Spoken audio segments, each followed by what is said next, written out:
Good morning students. आज हम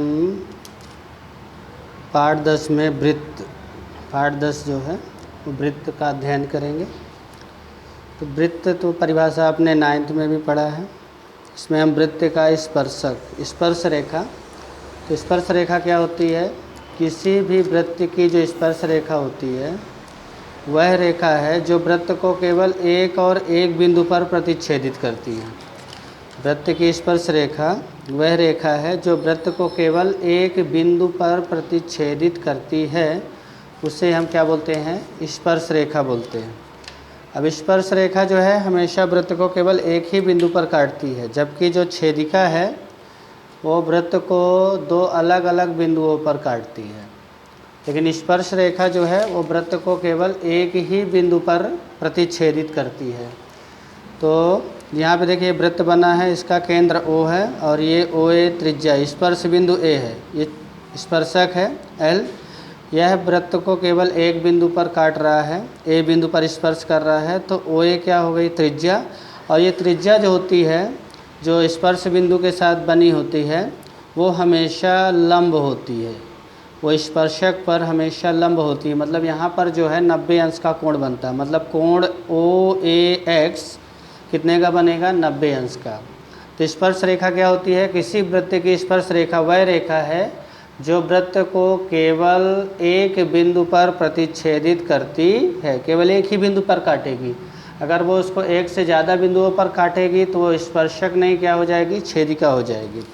और ये जो स्पर्शक है वो स्पर्श बिंदु और ये वृत्त के केंद्र को मिलाने वाली जो त्रिज्या है वो हमेशा क्या होती है? स्पर्शक पर लंब होती है, मतलब समकोण बनाती है।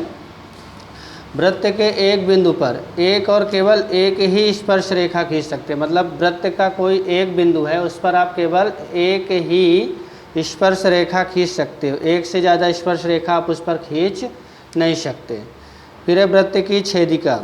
यदि किसी वृत्त की कोई रेखा दो अलग अलग बिंदुओं पर प्रतिच्छेदित करे, वृत्त को दो अलग अलग बिंदुओं पर क्या करे? प्रतिच्छेदित करे, तो उसे वृत्त की छेदिका कहते हैं। अब ये देखिए रेखा L जो है वृत्त को दो बिंदुओं पर काट रही है, A और B बिंदु पर काट रही है, तो ये L क्या हो जाएगी? छेदिका, क्योंकि वृत्त को दो अलग अलग बिंदुओं पर प्रतिच्छेदित करती है, तो उसे क्या कहते हैं? वृत्त की छेदिका कहते हैं। ये तो परिभाषा हो गई वृत्त की छेदिका की और स्पर्शक की। अब प्रश्नावली 10.1 देख लीजिए। 10.1 में प्रश्न है एक वृत्त की कितनी स्पर्श रेखाएं हो सकती हैं? तो इसमें देखिए कोई भी वृत्त है उसकी अनंत, मतलब अनंत स्पर्श रेखाएं हो सकती हैं, मतलब अपरिमित रूप से अनेक भी कह सकते हैं। तो किसी वृत्त की कितनी स्पर्श रेखाएं हो सकती हैं?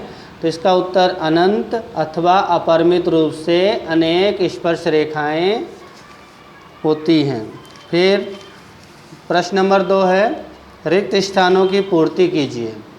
तब देखो पहला है किसी वृत्त की स्पर्श रेखा उसे डैश डैश डैश मतलब खाली स्थान बिंदुओं पर प्रतिच्छेदित करती है। तो स्पर्श रेखा वृत्त को केवल एक बिंदु पर क्या करती है? प्रतिच्छेदित करती है, तभी तो स्पर्शक कहलाती है।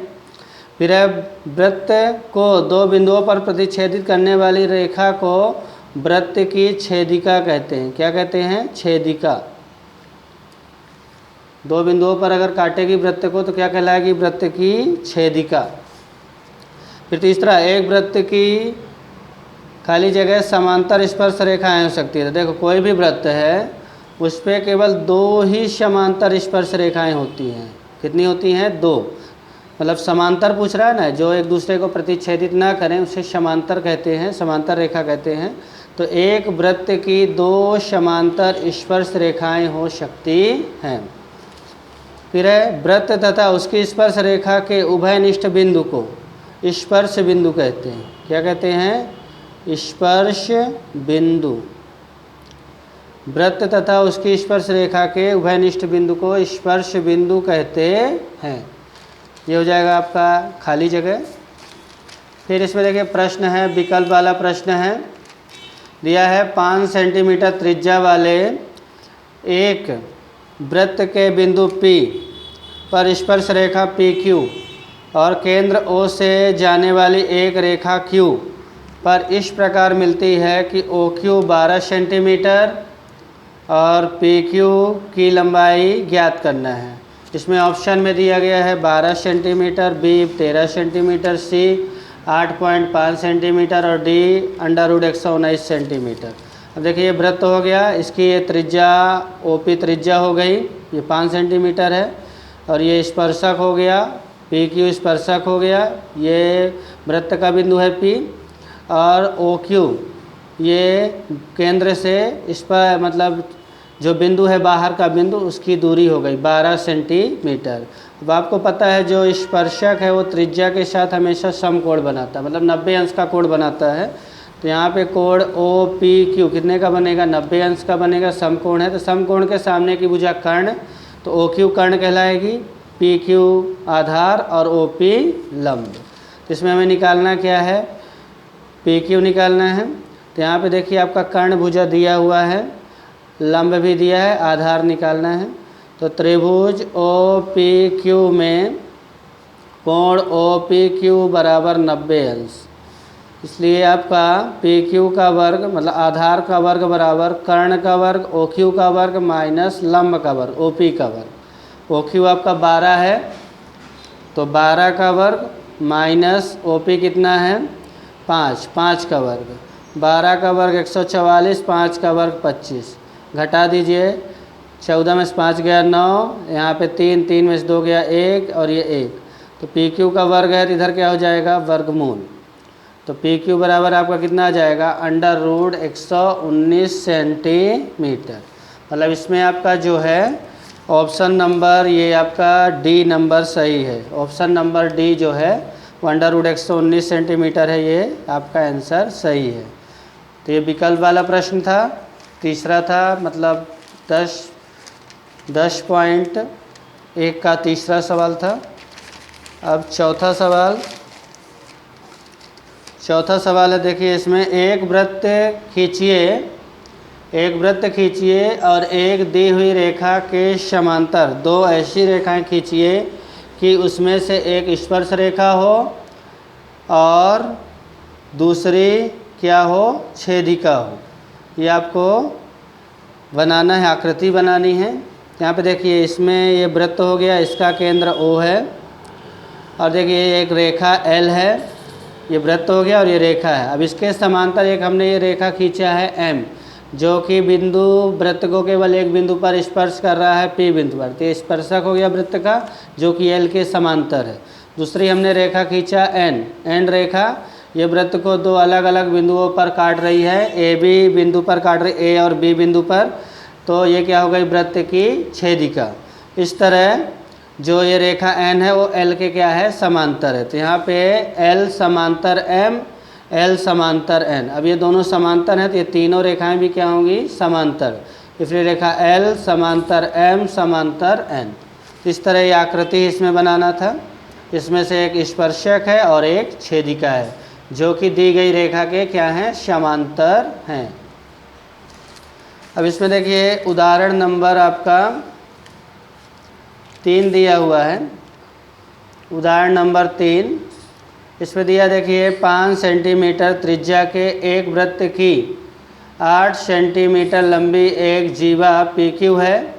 P और Q पर स्पर्श रेखाएं परस्पर एक बिंदु T पर प्रतिच्छेदित करें तो TP की लंबाई ज्ञात करो।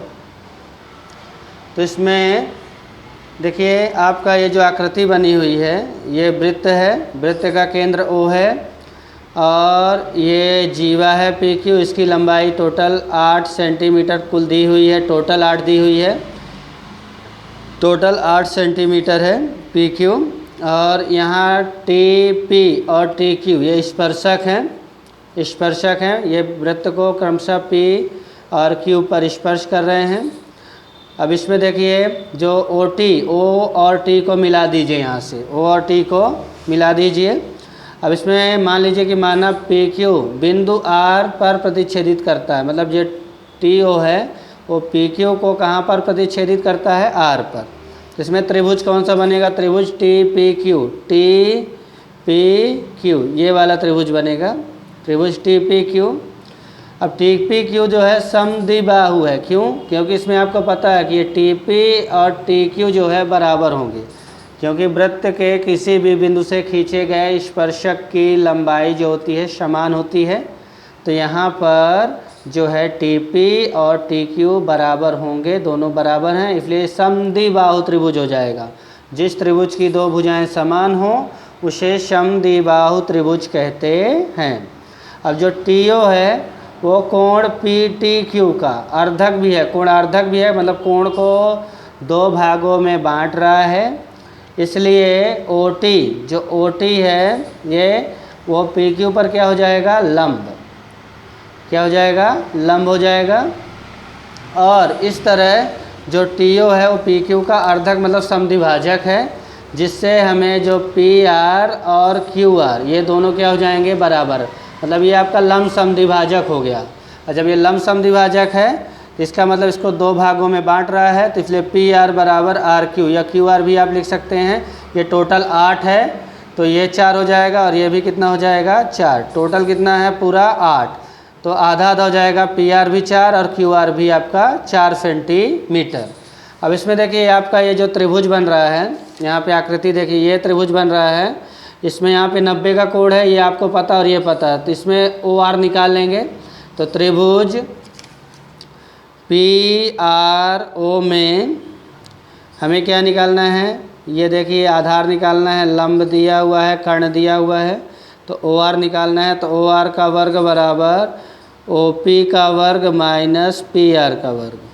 अब इसमें देखिए ओ पी का मान 5 है, त्रिज्या 5 की है, ये आपकी त्रिज्या जो है ओ पी त्रिज्या है वो 5 की है, तो 5 का वर्ग माइनस पी आर कितना है? 4। 4 का वर्ग, 5 का वर्ग कितना होगा? 25। 4 का वर्ग कितना हो जाएगा? 16। घटा दीजिए, 25 में से 16 घट जाएगा, तो आपका 25 में से 16 घटा दीजिए, 9 आ जाएगा। तो ओ आर का इधर वर्ग है तो इधर आएगा तो क्या हो जाएगा? वर्गमूल। तो 9 का वर्गमूल कितना हो जाएगा? 3 सेंटीमीटर।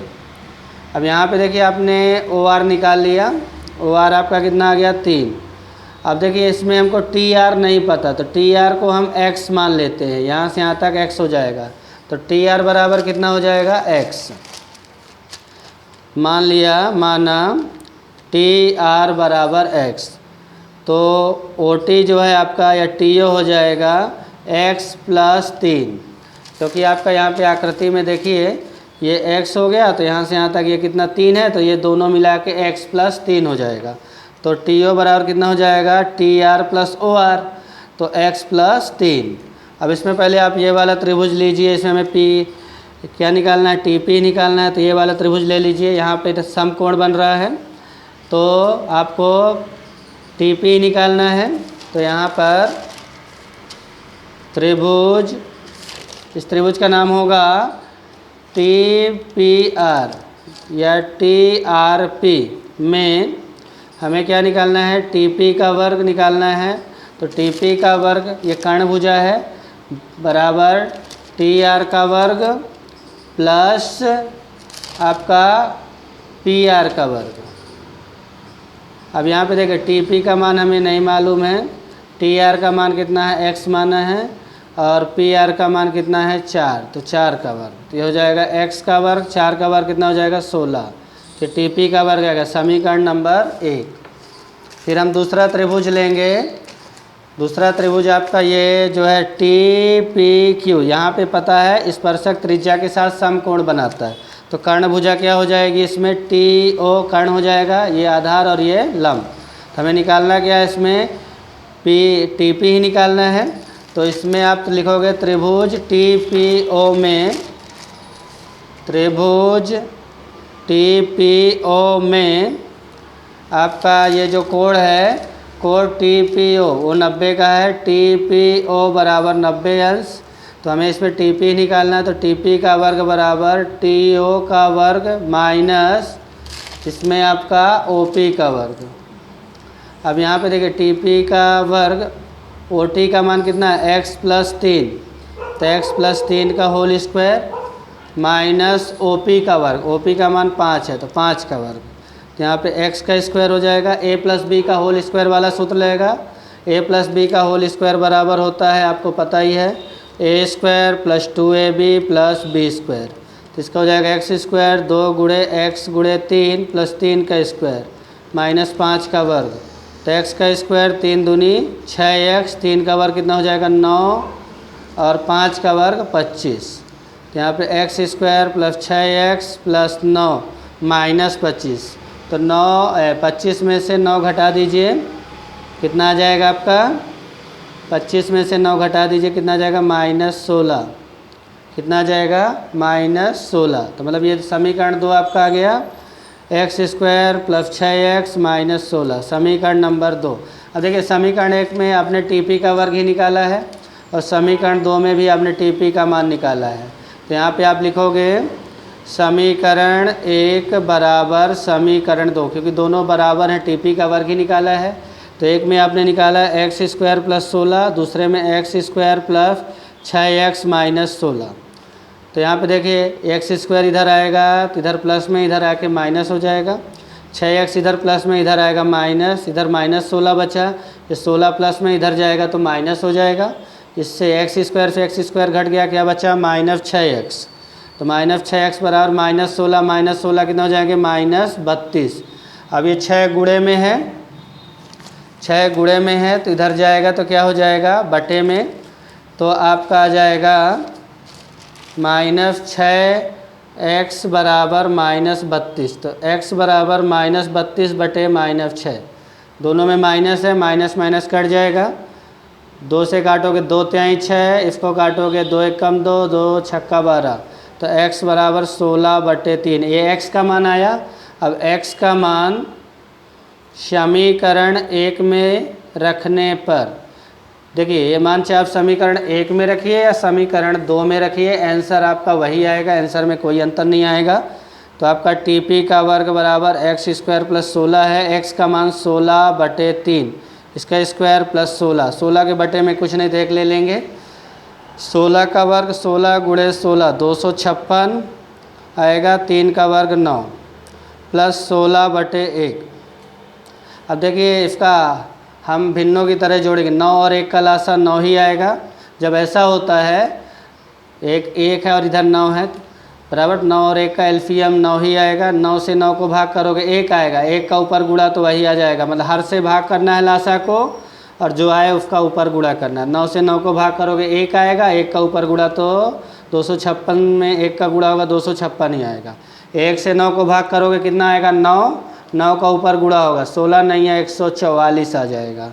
फिर आप इन दोनों को जोड़ दीजिए, जोड़ेंगे तो 400 आ जाएगा बटे में 9, इधर टीपी का वर्ग है तो इधर क्या होगा वर्गमूल, 400 का वर्गमूल कितना होता है 20, 9 का वर्गमूल 3, तो टीपी बराबर आपका कितना आ गया 20/3, ये आपका आंसर आ गया। यही हमें इसमें ज्ञात करना था। ये इम्पोर्टेंट क्वेश्चन है, इसको आप लोग बराबर से प्रैक्टिस कर लीजिएगा, क्योंकि ये बोर्ड में पूछा जा चुका है कई बार।